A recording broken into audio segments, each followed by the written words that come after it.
Let me be very clear and unambiguous.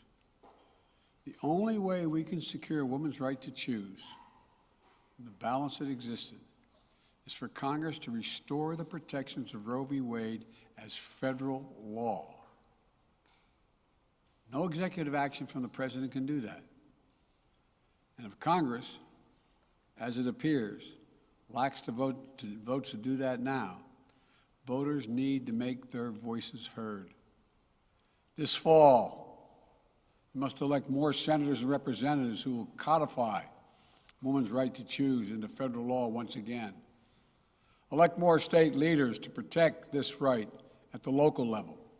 We need to restore the protections of Roe as law of the land. We need to elect officials who will do that. This fall, Roe is on the ballot.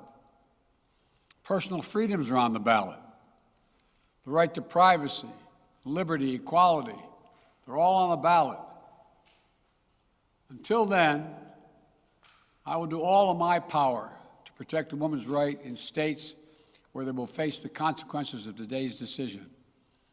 While the court's decision cast a dark shadow over a large swath of the land, many states in this country still recognize a woman's right to choose.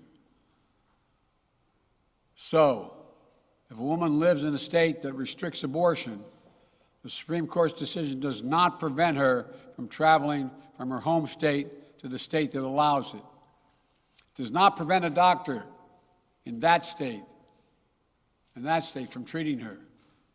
As the Attorney General has made clear, women must remain free to travel safely to another state to seek care they need.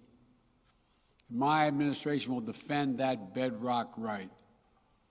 If any state or local official, high or low, tries to interfere with a woman's exercising her basic right to travel, I will do everything in my power to fight that deeply un-American attack.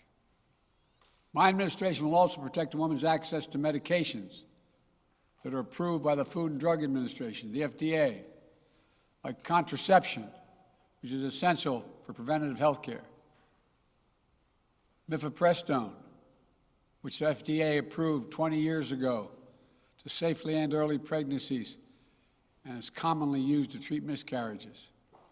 Some states are saying that they'll try to ban or severely restrict access to these medications. But extremist governors and state legislators are looking to block the mail or search a person's medicine cabinet or control a woman's actions by tracking data on her apps she uses are wrong and extreme and out of touch with the majority of Americans. The American Medical Association, the American College of Obstetricians and Gynecologists, wrote to me and Vice President Harris stressing that these laws are not based on evidence and asking us to act to protect access to care. They say by limiting access to these medicines, maternal mortality will climb in America. That's what they say. Today, I'm directing the Department of Health and Human Services to take steps to ensure these critical medications are available to the fullest extent possible. And the politicians cannot interfere in the decisions that should be made between a woman and her doctor. And my administration will remain vigilant as the implications of this decision play out. I've warned about how this decision risked the broader right to privacy for everyone. That's because Roe recognized the fundamental right to privacy that has served as a basis for so many more rights that we've come to take for granted, that are ingrained in the fabric of this country.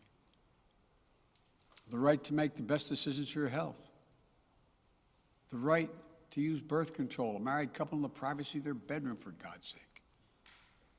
The right to marry the person you love.